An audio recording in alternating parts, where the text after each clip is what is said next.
think AI is going to be amazing, but I also think it's going to be unfair. And what it's going to quickly do is replace the bottom. It's going to set a floor that if you're not above this level, then there's no point in employing you.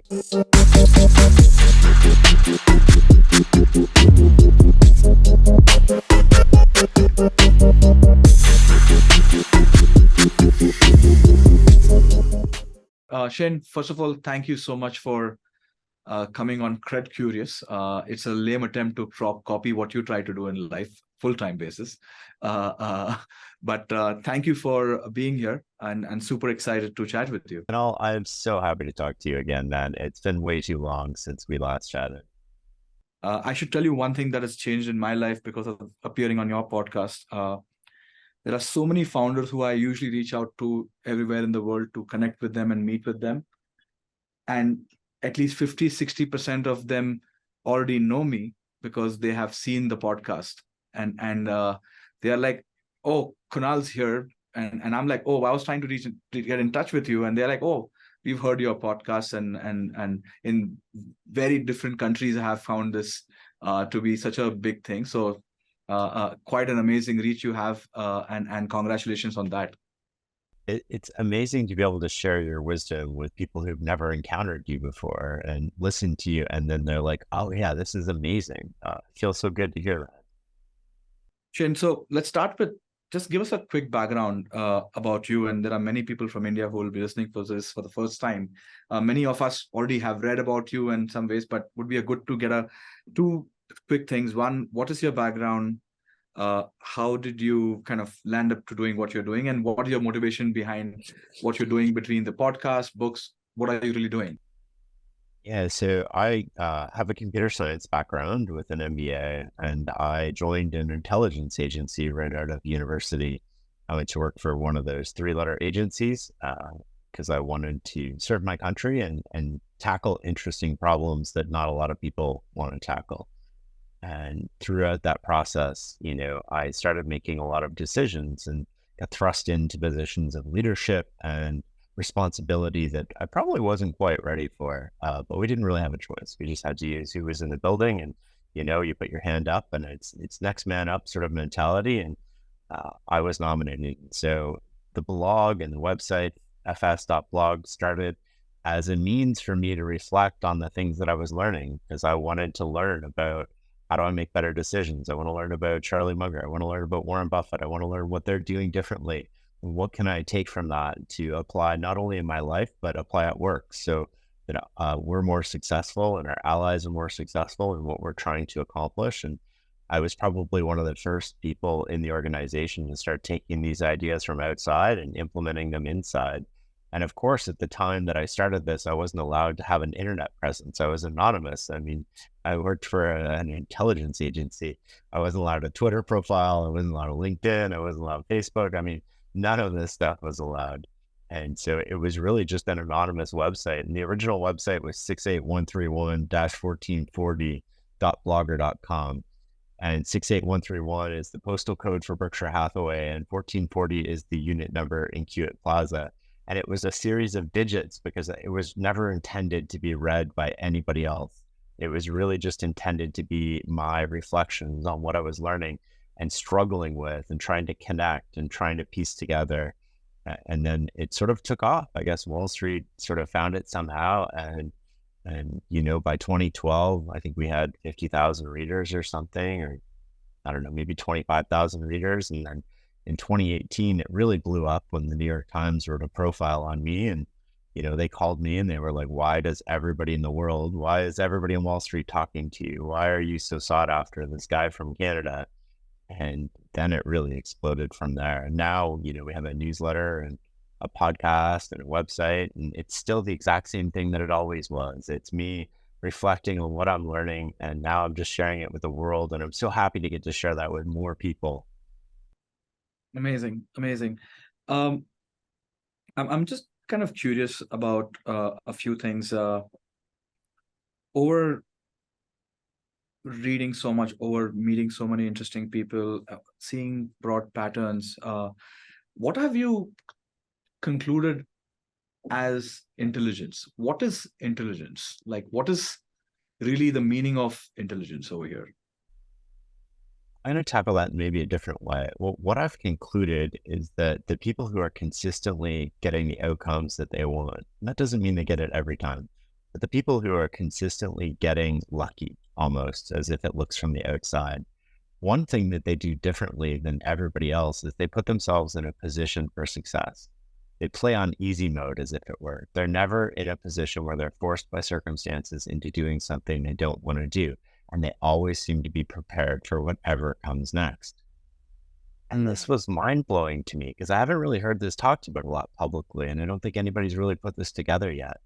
And it's sort of dawned on me, actually, it really solidified a little while ago when one of my kids brought home a test. And, I'm an Indian parent. I'm an honorary Indian parent because I am like so strict on my kids, especially when it comes to school and academics. And I want them challenged and I want them to struggle and I want them to persevere and I want them to overcome failure. But one of my kids came home and he gives me this test and he's got a really bad grade on this test. And I was like, looked at him and he's like, shrugged his shoulders and he's like, I did my best. And I was like, oh, now is not the time to talk about this. He's super emotional. So let's wait a little while. We get the emotions to dampen down.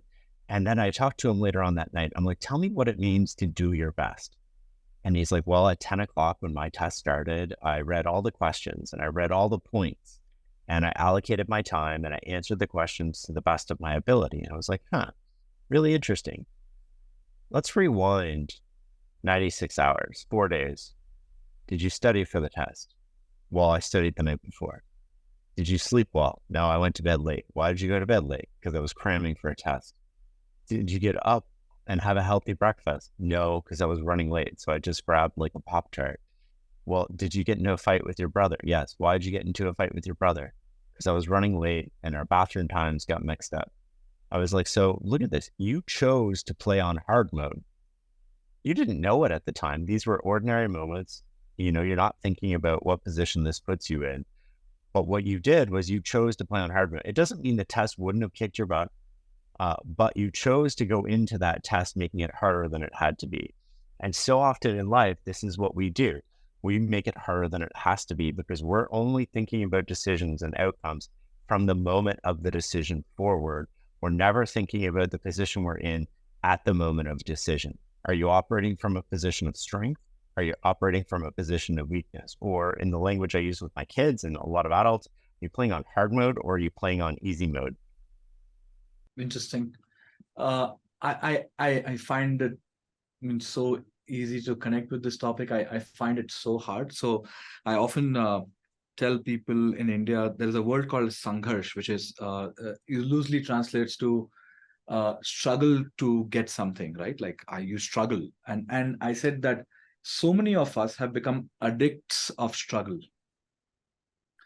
because we almost feel that if we get something without struggle, it's almost like cheating, right? And I think what I have seen amongst the most smartest people and people who get what they want, like you said, you called it easy mode. I have seen that they absolutely hate struggle, absolutely want to find the shortest path to achieve things and remove all the conditions that would not make them get in that position. So it's very interesting.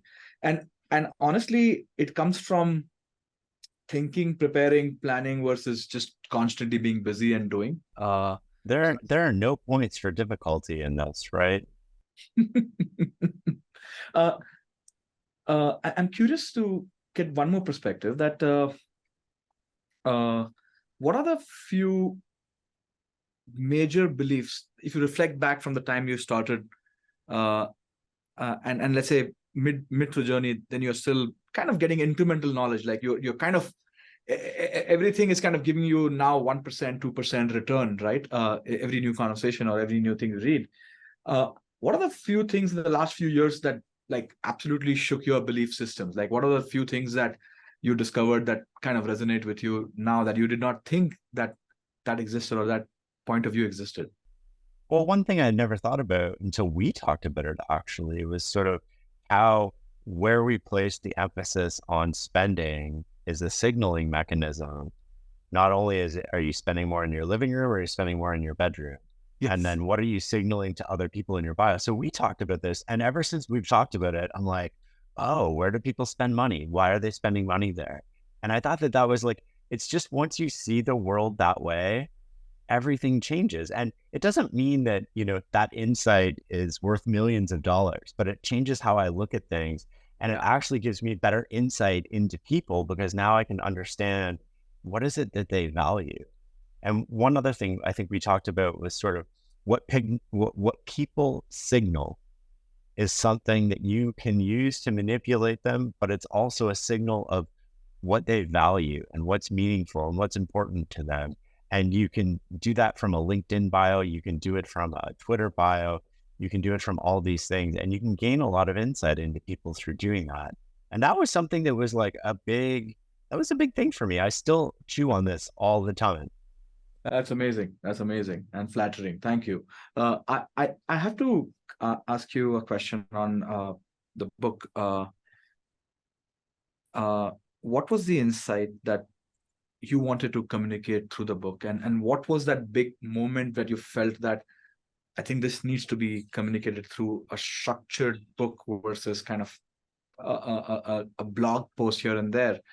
What was the background? And then I would obviously want to go into the book a little bit, but I'm curious to know the origin story. So, I mean, I like reading books. I love reading books and I find books very useful. I don't like reading a lot of modern books because I find a lot of books published maybe in the last 10 years, not every book by any stretch, but a lot of books, you read the introduction and you understand the book. You don't even need to read the book. It should have been a blog post. It should have been an article. It should have been a 3 minute, audio book, if you will. And I didn't want to write a book like that. And so I held off writing for a long time, even though I've been studying and talking to, Charlie Munger and Daniel Kahneman and you and Warren Buffett and all of these people for my entire life. I was like, I don't know how to put this together in a way where every page is some sort of, it's new. It's a new insight. Every page has something to offer.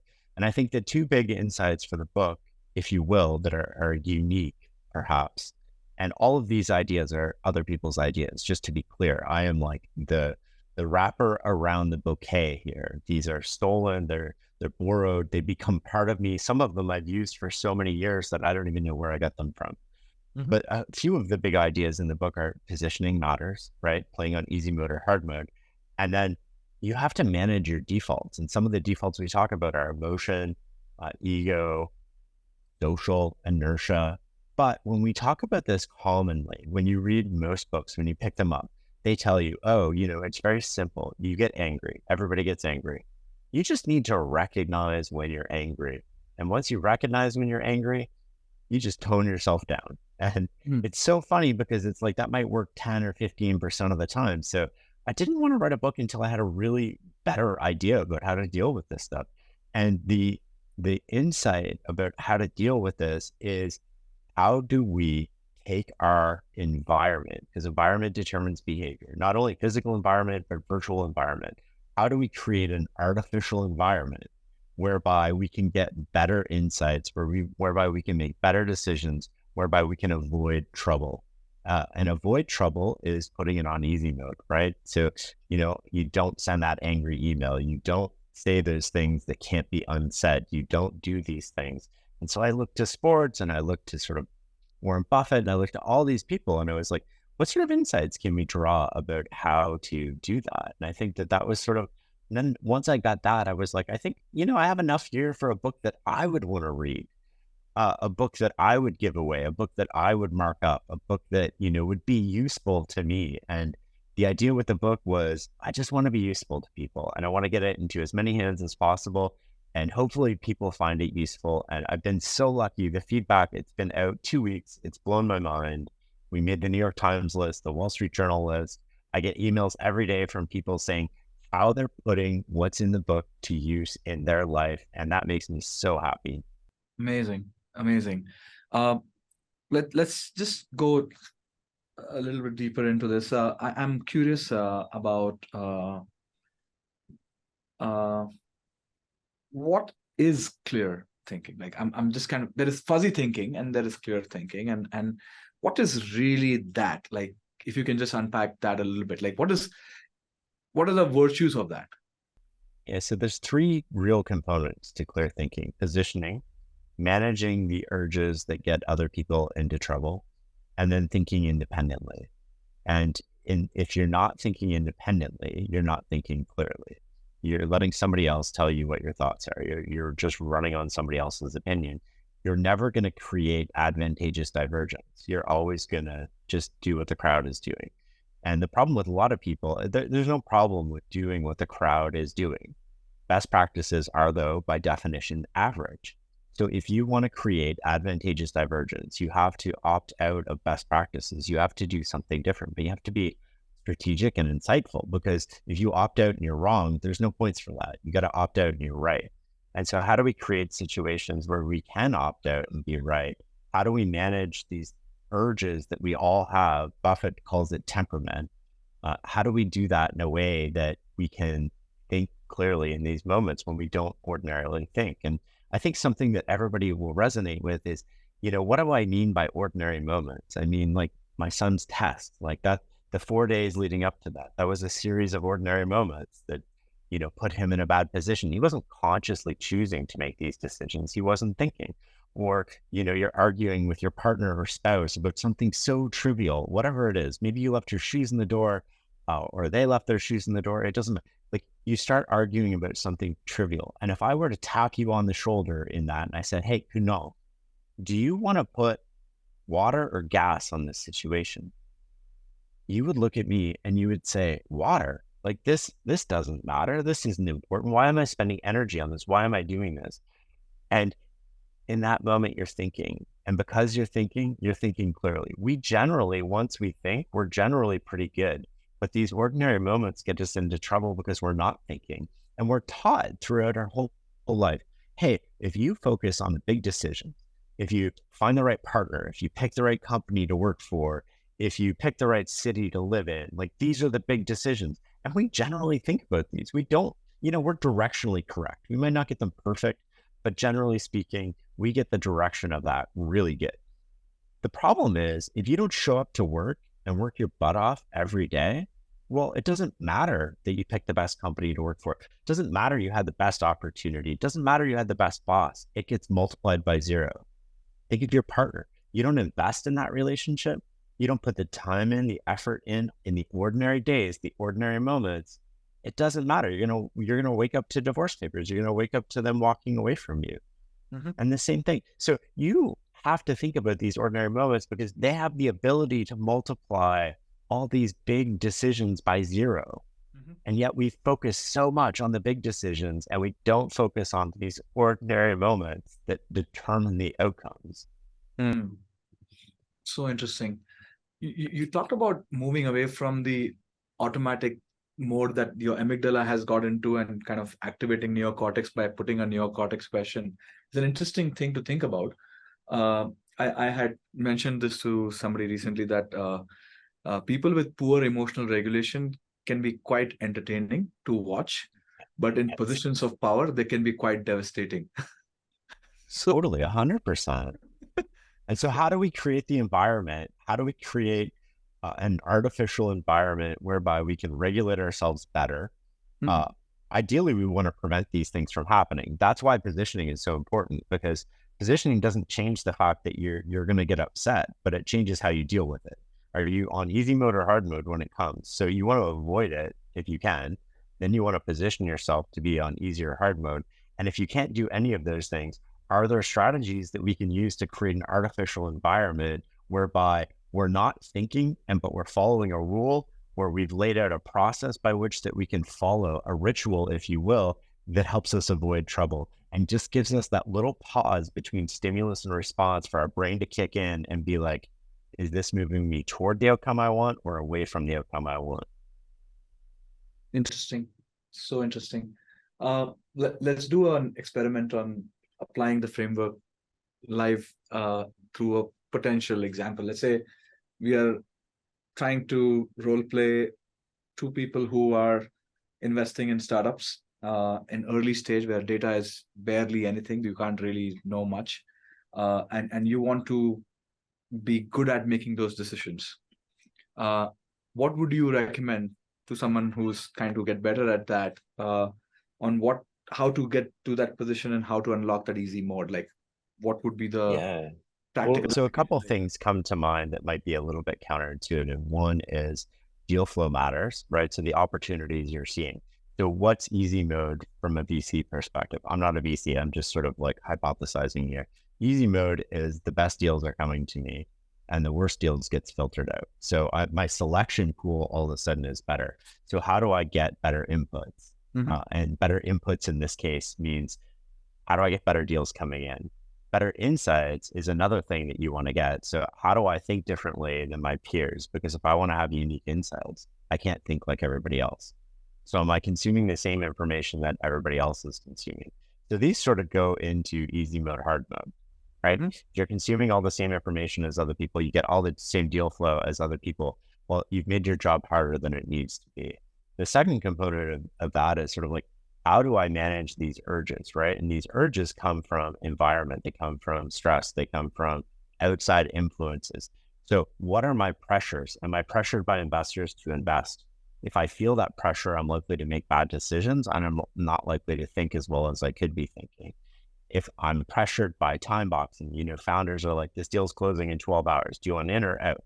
Well, I'm likely not to make good decisions in those moments. How do I avoid those circumstances? What is my process by which I'm evaluating these investments? Can I separate the act of understanding the company from the act of wanting to invest in the company, from the act of, does this investment make sense? Can I break this process up into three distinct phases whereby I spend a lot of time getting to know the company and the founder, and then I walk through this process differently, right? Okay, this looks like a decent investment.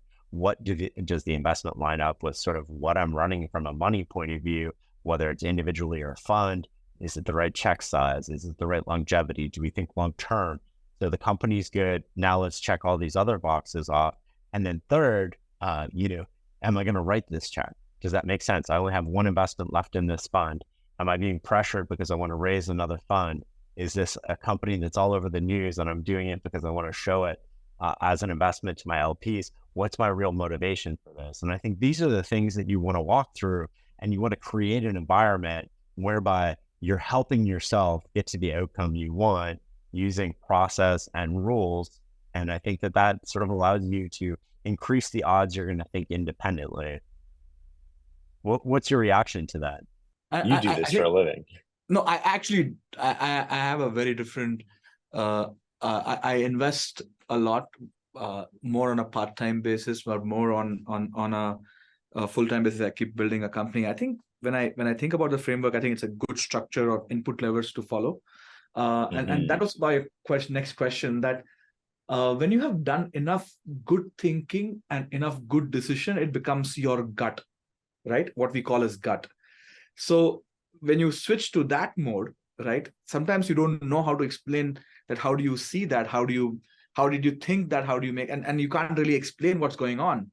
So I believe that what you're saying is that are the input levels that have gone into building a gut, and the gut is kind of playing the role now. And if somebody tries to ask you, how do you have this gut feeling, then how did you predict this, how did you think of the second order effects, and you can't really explain because you don't know what all has gone into building that gut.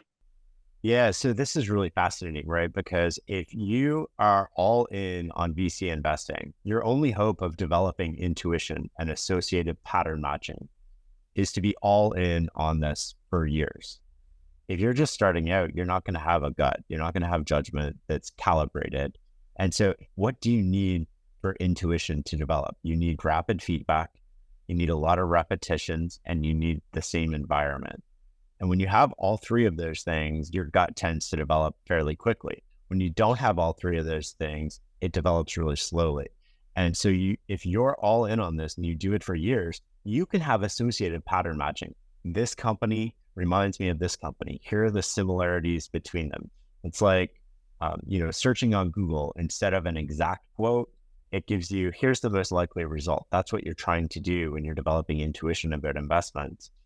I think that's a really hard skill to get to, and you're never going to have a chance of getting there unless you dedicate significant time and resources to getting there. Or you can make it happen, right? You're in a position where we have millions of followers, or you're in a position where you can totally influence the outcome. Well, now you've created easy mode again, right? You've created an unfair playing field whereby, hey, I'm going to invest in your company, and now all of a sudden I'm going to expand your reach by like 1 million people. So interesting. So interesting. Can you talk a little bit about the associative pattern matching, and let's say you're young in your career and you're trying to build this, right? How does one go about it? Because it seems like some people are just naturally gifted, but it doesn't seem to be there has to be some input levels to build this skill. Like, we can't just think it's a gift and move on with it. What's your thought on, first of all, what is it, and how does one build it? Yeah. So, I mean, there are differences between people at birth, and, we just consider that luck. And, so there's slight differences in IQ between people, and then there's differences between the household and the environment that you're brought up in. But at some point, you take control of your trajectory. And it doesn't matter where you're starting on that grid. It just matters where you are and what your potential is. And at the point where you take control of your potential, well, then you can start dictating, okay, how do I develop my own? I grew up with all these hidden roles and these hidden beliefs about what's possible, but now I'm an adult and I have to take responsibility and control for me being an adult. And I want to change my trajectory. So what can I do to develop better insights and better pattern matching? Well, you live in a time that we've never lived in before, where you can get direct information from the smartest, the best people in the world. You can follow them on Twitter. They might not talk to you. That doesn't matter. You can listen to their thinking live. You can listen to their earnings calls. You can read everything that they're writing, especially when they're writing direct. And what you're doing there is you're changing your inputs. And when you change your inputs, not only do your standards start to increase, but now you start to see patterns between these people. And that's the dawning of associative pattern matching. Hey, Toby Luque is doing this, but so is Kunal. Maybe there's something to this. I want to dive into this. They're using different language around it, but they're actually doing the same thing. What is that thing? That thing seems really valuable. Now I can start developing that associated pattern matching. And now I can start getting insights that other people don't have. And all I really did was start filtering the information that came into my head to get a higher quality of signal and lower noise. Amazing. I love it. I love it. Let's talk about,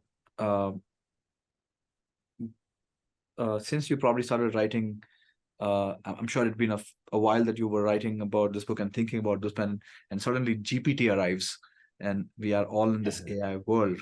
And so I asked Sam at an event, what does he feel about humans after he's gone through the journey of building ChatGPT and OpenAI?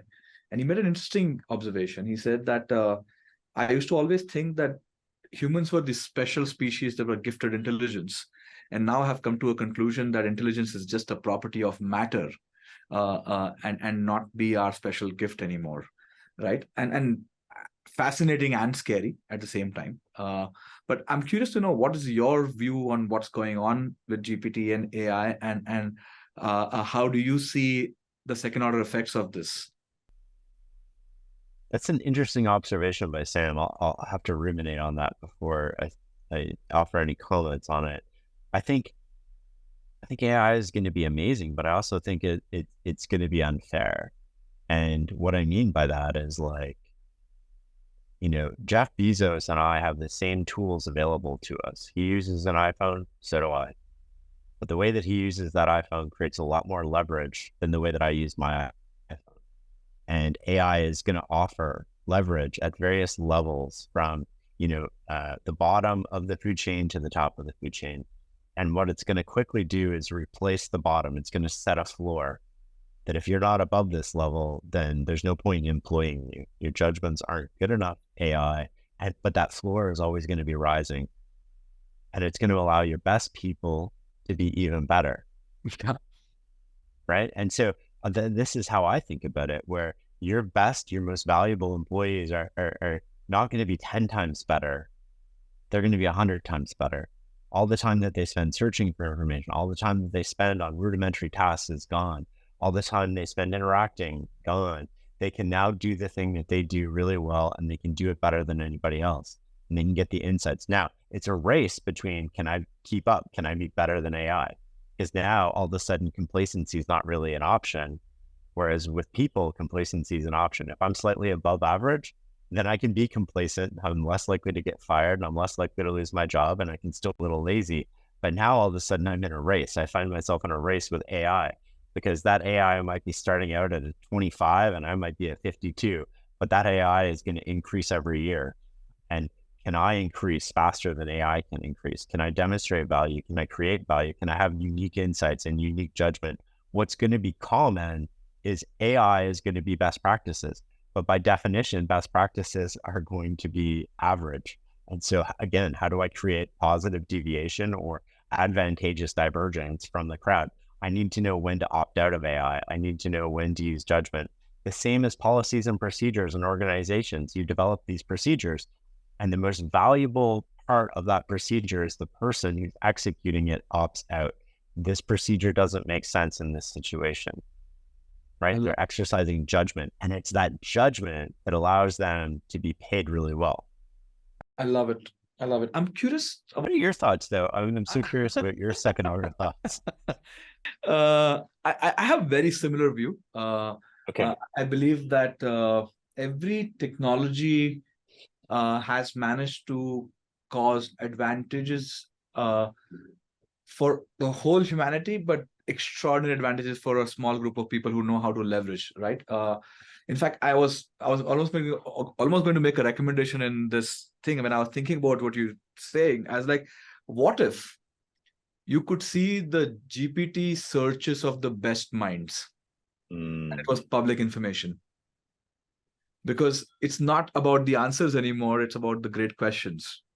And you may not be the best to ask great questions. So I was going to ask you that, how do you use GPT? And I'll tell you how I do it. I'm curious to know how you do it. So 3-4 things that I do regularly is ask about the input levers, right? So I will say, if this has to change and this has to happen in this situation, what should be the 5 input levers for that? For example, I recently asked that if somebody has to be great at making decisions, what are the 10 input levers? Then it does a good job. And then I asked GPT that, what are the 2 questions I can ask to know if somebody has good judgment, right? And it does a good job of just doing that again and again. So it's almost acting like my thought partner on being able to answer that. Second is I make conjectures to GPT, and I ask GPT to go find me 3 points to support what I'm saying and 3 points to kind of break my belief system, right? And it's not the best at it, but it gives you very interesting point of views. Sometimes it gives you evidence that you're right. And there is these 3 evidences on why what you're saying makes sense. The third thing is the image thing I'm playing a lot of fun with right now. So I just took a picture of a landscape and say, how do I clean this up? How do I make this better? How do I make this garden around the pool look better? How do I, oh, I'm wearing this thing. Does it match up? What could be the better styling? And it's just such a thing to just kind of learn from personally. But I think the more important things have been summarize all the customer complaints that I've got last week and give me in order of importance what I should be working on, right? And I think you are right. If people really want to do high impact stuff by generally being lazy, I use the word lazy in a very generous manner over here. And I say that you don't want to be busy, but you want to do only high impact things, GPT is a great tool to get there. Now, my view about what's going to happen to humans is our ability. So every technology, so if you go back in 30, 40, 100 years, generations did not have to upskill regularly to be relevant, right? You could have one skill and pretty much live your life doing that. We are entering a time where if you are a person in college right now, what do you really tell them on what to skill them on? I would say that just become good at critical thinking or clear thinking or whatever, but you can't teach, you can't even give them any guidance on what they should be learning because you may not be needed to do that. I recently took a massive chart that RBI recently published about how India's national savings are and all, a complicated chart of lots of rows. I just put an image and asked questions to GPT, and it did better than any humans could do for me, and instantly, right? So the thing is that what do you really tell them to become good at from here on, right? So I think the need to upskill is going to be so frequent that what you call as race, but I think it's going to be a point where it will not make sense to do that, right? You will just, like, imagine we start playing a sport and I realize I can't even get 1 point out of you. Yeah. Do I play that game anymore? So I'm worried about a large chunk of human population feeling that it's not a game worth playing, and therefore cause some different order of second order effects where people who are good at leveraging technology will have to find ways to kind of manage the whole thing. Now, we always keep talking about universal basic income and all these things, but I think these are not simple solutions, because we are living in a world where we have mimetic envy that makes us not happy with what we have, no matter how much more is it than what our parents had or our grandparents had. We are looking at celebrities almost every second on how are they living their lives and what kind of fancy things that they are doing and what kind of fancy places they are at. So our mimetic desires and our skills are going to be at such major odds that we'll want to destroy every mimetic god so that we feel equal. So I think we're going to go. Sorry, you think we're going to go? I think we're going to go into a big canceling world where we'll want to kill everybody who has anything that has mimetic envy so that we feel equal with them in some ways. And it's going to be, I think there is no way to predict second order effects, but I don't see it's going to be a soft landing. It would be interesting to ask ChatGPT what the second order effects are going to be. I did, and it cautiously avoids it. It cautiously avoids making predictions on that. I think, there's a lot of things that you said that are right. One of the principles of psychology that I think a lot of people miss are we have a need to contribute to society. We have a need to be part of something larger than ourselves. And when we're not that, we start having mental health issues. We start having we start acting out of emotions a lot more. And examples of that were during COVID and not working in person with other people and not being connected to the people we worked with. One of the first things to go was we didn't feel a part of something. We did outside, we felt part of a global pandemic, but in the company we worked for, we didn't feel part of something larger than ourselves. We felt disconnected from the community. We felt disconnected. And that started showing up in mental health issues in people en masse. And I think that we have a fundamental need to be a part of something larger than ourselves, to be contributing to something beneficial and good. And I think that we can't underestimate the role that that plays in human happiness.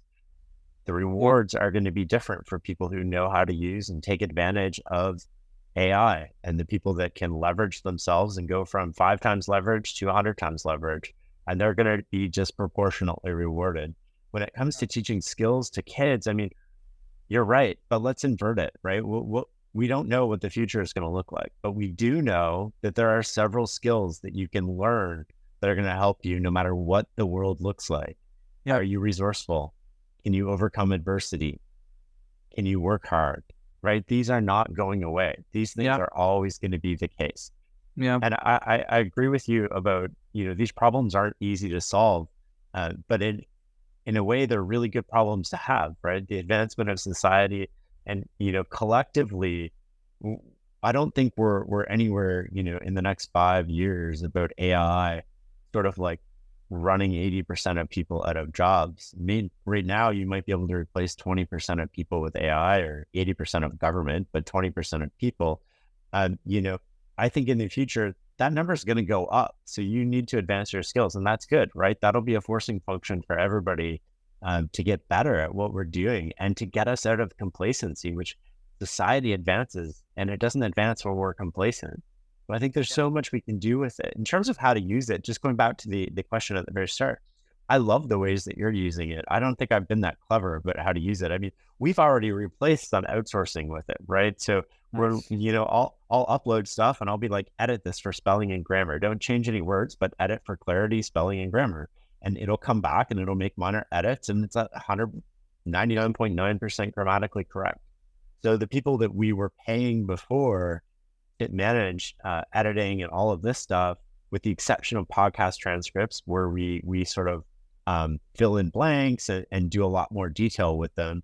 I mean, all of that's gone away. We're saving thousands of dollars a month in editing costs. Wow. And, Wow. I'll put things in, when I'm struggling writing something, and I'll be like, I'm struggling with this. What do you think I'm struggling with? And I'll just upload a paragraph or two. And it, sometimes it comes back with like, you're missing the key point here, right? Like it really points out. So what it does do is, if you think of decisions and all the things that get us into trouble as blind spots, all the source of all bad decisions is blind spots.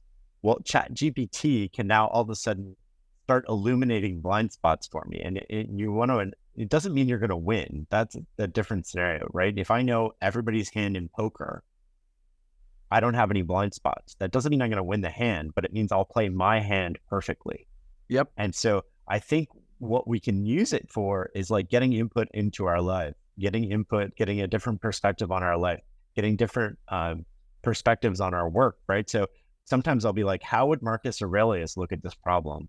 And all of a sudden now, on my personal board of directors, I have somebody who's been dead for thousand years, and he's all of a sudden helping me with my problem, because Chat GPT can assume his persona better than I can.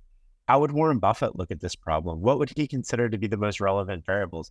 And that doesn't mean it's right, but it's going to keep getting better, and it just provides you a different lens into the situation. Everything comes down to like how we're looking at it. The problem, like all cognitive biases, are basically the fact that we think what we see is all there is to see. Yep. And so if we can start looking into the system from a different angle, I can start reducing. I'm never going to eliminate all my blind spots, but I can dramatically reduce them. And I think one way that AI can help us is that. The other way that you mentioned that I thought was really clever, and we're using this right now with the Great Mental Models books, is we're about to republish them, and we've fed all the comments into, the thousands of reviews on Amazon into ChatGPT, and we're like, give us some insight onto this. And I think it's, before, well, this is interesting, right? Because before, that would have probably been a full-time job for somebody for months. Yep.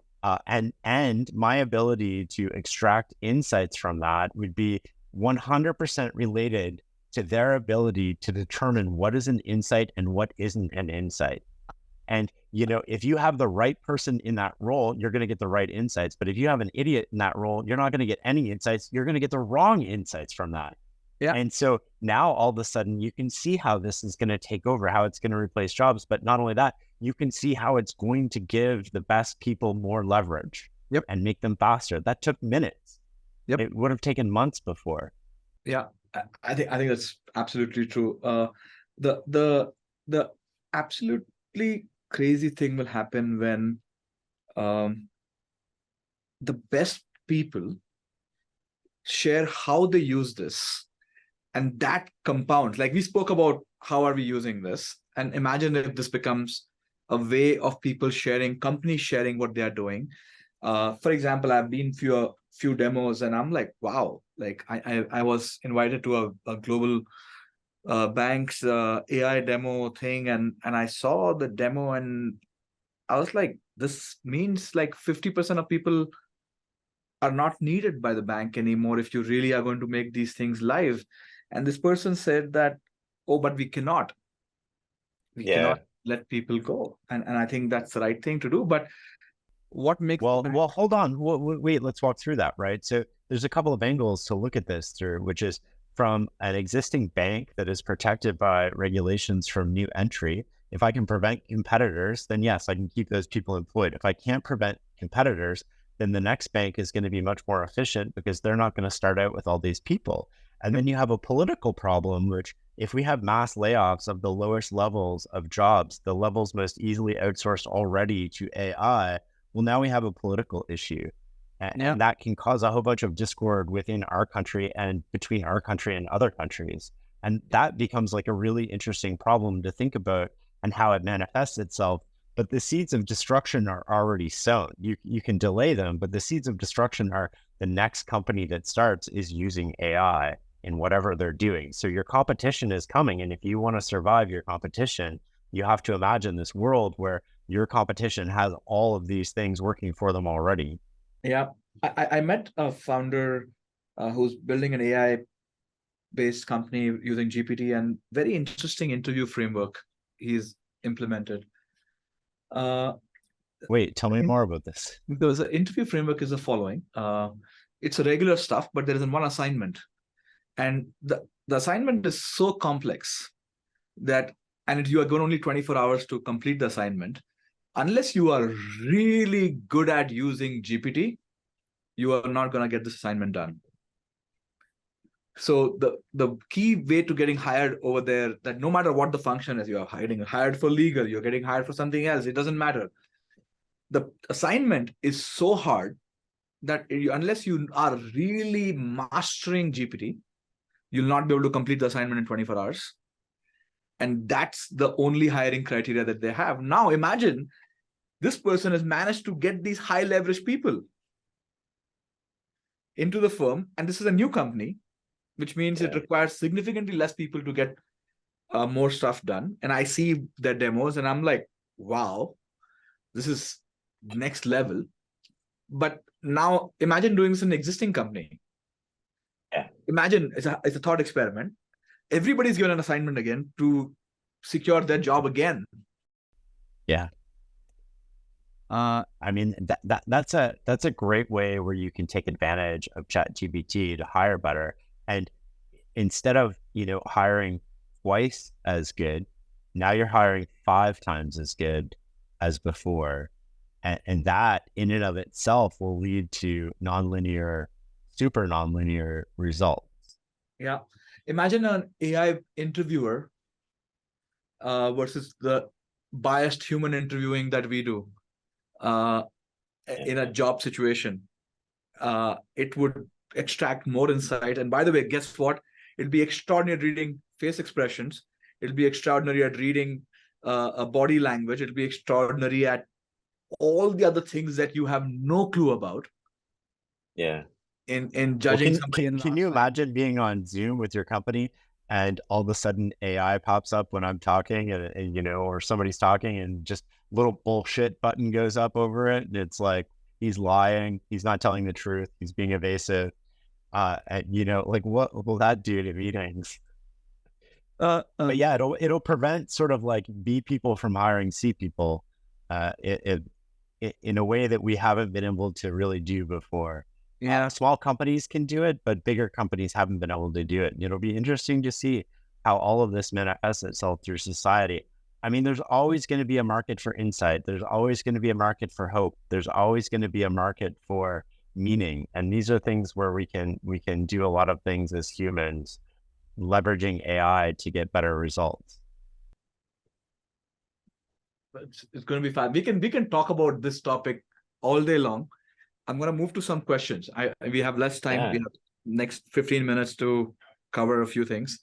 I have a questions that I asked a bunch of people on Twitter, and I'll probably go through some of them, but you can also look at them. You can probably see them right now. When was the last time you didn't think clear? In retrospect, would you want to edit action decision you took at that time?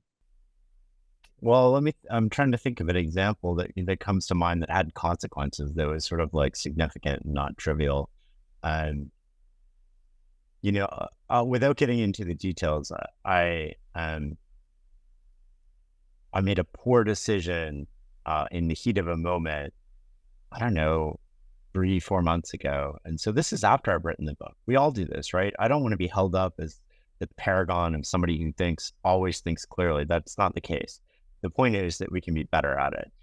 And what I did was I replied to an email fairly snappily late at night, and it had a lot of implications. And on that night, what had happened, I was tired from the day. I was, the kids were emotional that evening. I was trying to get things off my plate. And so I replied without thinking. I mean, we all do this. This is human. We've all done that. So would I want to edit the action decision? No, I mean, Would I change it? Yes. But do I want to edit it? No, because it becomes a learning experience. The learning experience for me was like, okay, one of the ideas that I talk about in the book is rules. How do I create an automatic rule so I can prevent this from happening again? Which is, I'm not going to send emails past 9 p.m. unless there's an emergency. I can just create a rule around that. I can even like delay them on my computer. I can come up with a software rule around that.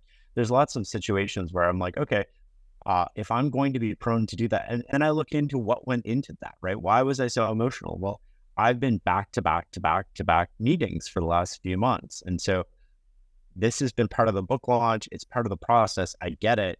But it's also contributing to me being a little more irritable, a little more on edge, and saying things that can't be unsaid or saying things that I don't want to say. All of a sudden, I'm going to change that. I know it's happening. I'm going to put myself in a position because right now I'm playing on hard mode. I want to play on easy mode. I know exactly what I need to do to go back to easy mode. Makes sense. The next question I think you already answered, so I'm going to jump to the one after that. What are some of the contradictions that coexist in the brightest minds? I don't know if I understand that question really.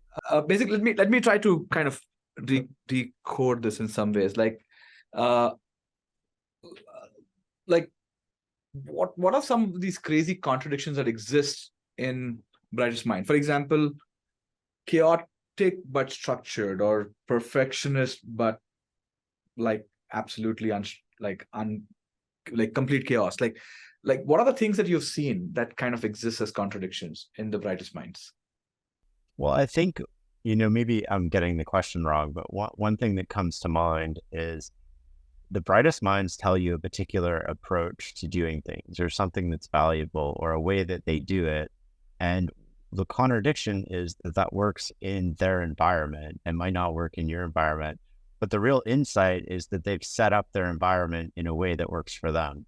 And I think that is something that we sort of miss here in terms of how people go about this. I mean, everything is basically a belief, right? So one thing can be true and the other thing can be true. I think Peter Thiel lays this out in 0 to 1. He sort of lists 10 common points of wisdom. And then, on the next page lists the exact opposite, and they both seem true and they both can be true. And I think the insight that we need to have is that anything can be true. We have to think about how it exists in our environment. And so when Buffett makes things simple, they're not simplistic. They're simple in a way that he's come out through complexity on the other side of simplicity. And I think the other thing is a lot of these people talk in, I want to say sound bites, but there's probably a better word for this. They sort of give you the compression, right? If we think of learning as a loop between experience, reflection, compression, action, and that's the loop of learning. They've had the experience, they've done the reflection, they come up with the compression, they give you the sound bites. Buffett is really good at this. Munger's really good at this. Gives you the sound bites. They sound so simple, and they sound so simple that we ignore them, but they're not simplistic. They come from massive amounts of experience and reflections. And you can basically deduce all the rules of investing from walking backwards from Buffett, rule number 1, don't lose money. Rule number 2, see rule number 1. And if I work backwards, like what would be the reflections that would draw that conclusion? I can start coming up with the principles for investing just from that simple statement. I love it. I think the point to note what you're saying about the compression thing is that, I mean, you call it sound bites, I call it abstractions, right? Like they are just crazy abstractions. And sometimes some abstractions that have lasted for centuries are actually quite deep, and sometimes you just don't realize how, like for example, ancient proverb about something, right? And we take some of these things as fun things to say, but they are these compressed wisdom, and people sometimes go through these things. I still recollect one which is a Polish proverb which says, a guest sees more in an hour than the host sees in a year, right?